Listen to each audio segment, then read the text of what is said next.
Okay, having, read through the comments on the last few videos I've made on the old topic of the feud, I saw the video today that Mr. Vaknin put out, and if I understand it, he's stepping away from the game, let's say, and he used similar terms himself, and he confirmed it's like this is becoming a bit of a scam or a grift. It's like it's this, let's say, they're talking about narcissism as degenerated, and it's like, well, it's good of you to say so because you actively took part in it for a good while. But he said that he's moving to Hungary. Fair enough, nice place. Moving to Hungary, and he's not going to be putting so much out. He's lost his YouTube channels, and he's decided to have a period of soul searching. And like, that's, thinking about it, that's probably the best thing he can do, Over the last week or so, I've shared a few emails with Sam, and he's not very, let's say, vociferous in his responses, but he does concede a few things that I've put to him. And it's a matter of, I think Sam's been hurt by his experience, and there's no way of a man of his intelligence. There's no way for a man of his intelligence to get past the fact that if he's had an unfortunate working relationship with someone, well, it's his working relationship. It's his fault. So it's on him. There's no one to blame. It's like you fell in with someone who you've come to now resent, and at the same time as you sort of took him in, you started to muddy the water. I'll never get over that covert narcissist. It's like, oh, you've just pinched the devil, have you? You just pinched the devil. We're going to have a boogeyman. The enemy was invisible. There was no way of knowing. I just read on that there's a victim page on Facebook which I joined just to see what was being said. And there was a comment left. Well, Sam says that Richard is a covert somatic narcissist. Well, that solves it, doesn't it?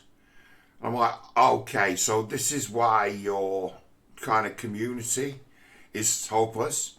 You'll throw a label on something. There's two kinds of people in that psychological field.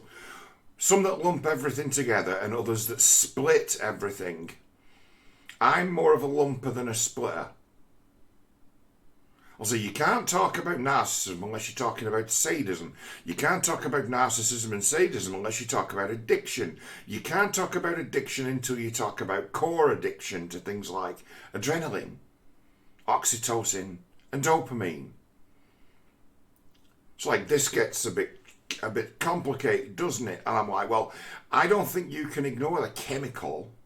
And I also think that if someone was going to do some seriously meaningful work for people who've got problems, it's like you need them to go and see a proper, an actual clinician who can take a brain scan. I can't arrange that, but it'd be useful. There's some people out there who've got brain damage, and that looks a lot like narcissism.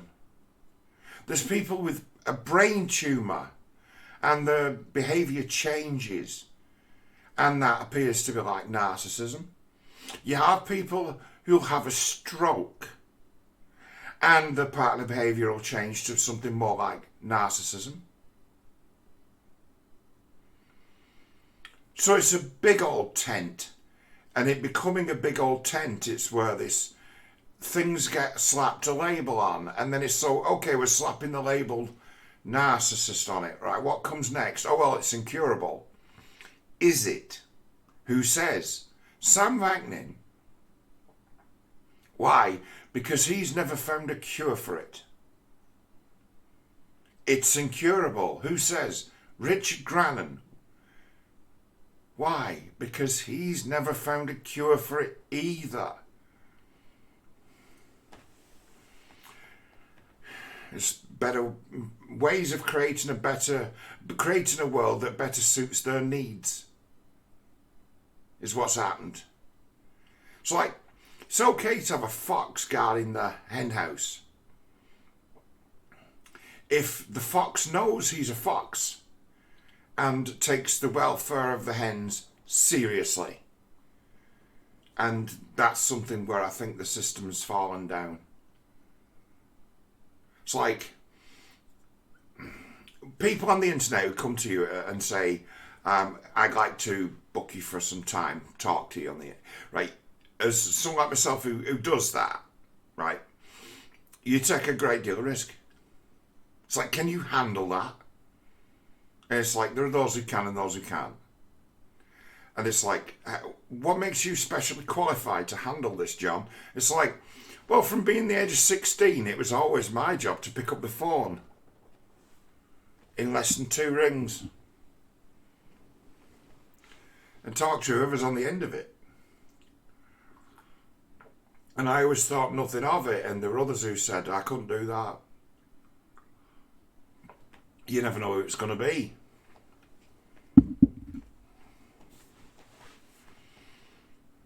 But it's a matter of, if you find yourself counselling or coaching strangers on the internet and you find yourself sympathetic to their cause, or else even start almost chatting them up, weighing them up, seeing if there could be a potential romantic conquest, it's like, you're no use to anyone. You're a liability to yourself and others if that's the way that you've found yourself operating. That's just woeful. So it's dangerous work. And you know, it's like people randomly on the internet, certainly women, if you're a man, it's like, she's a dangerous person. And likely on the other side of the world, the other side of the country, you think it's maybe a bit crazy that you might consider upping sticks and then just splitting and moving off with this new person. It's like, well, there are those who do that. There's a friend of mine who taught me something really wise. Lady. Attractive lady. Like, ooh, attractive lady. And she's a brilliant person to talk to. And it's like, well, why? I'm like, because she's been fending off foolish and often disingenuous advances from men since she was about 13.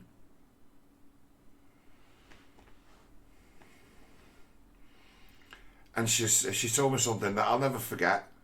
And it's like, you guys on the internet who decide that they love you or they love me, and they have designs on me, and they're like, we should meet up, we should get together. It's like, they think I'm going to sit next to them on their settee and play video games with them. They think that I might be interested in sitting in and watching their favourite movies with them. It's like, I'm not. And nor would I be. And anyone who thinks that I possibly might be has got no idea who I am. But they'd be given half a chance, they'd be jumping on a plane. It's like, does this seem a bit crazy? And it's like, yes, and this is the crazy world of the internet we've created for ourselves. YouTubers do it. Oh, let's decide. Oh, we'll get married. We're about the same age. Where are you? I'm in Los Angeles. And where are you? London. Oh, just get on a plane. And that'd be real? And that'd be a thing? It's like, that's crazy behaviour that can only end in disappointment, death, or the greatest love story ever told. Ha. She could be the one. This could be true love. It's like, how many times I've heard that? more than I can remember. And you know what I do? Talk to guys and say to them, like, did something not seem off about this arrangement when you were making plans to abandon your life and go and run away with a stranger? Is there nothing that struck you off about this decision-making process? Maybe that's the thing we need to tackle, and not who's to blame. You see, Mr. Vaknin appears to have hit that wall himself. One of, it's time to step back and put the blame in the right places. And it's like, for the situation he's found himself in at this moment in time, he is absolutely 100% the architect of his own downfall. He might not be ready to admit that, but he's now paying the price.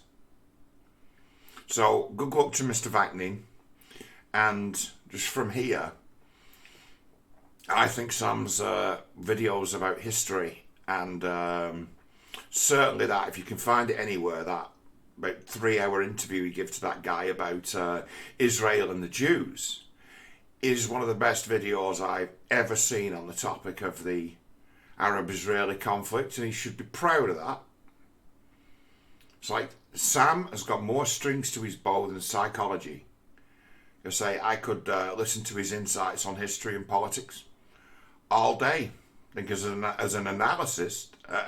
analyst in those fields, he's as good as anyone. So, in some regards, I'm pleased to hear him say that he's stepping away from narcissism and moving on to something else, because it's better for him. May not be better for you guys out there who enjoy his content, but it's like, there will be content from Sam.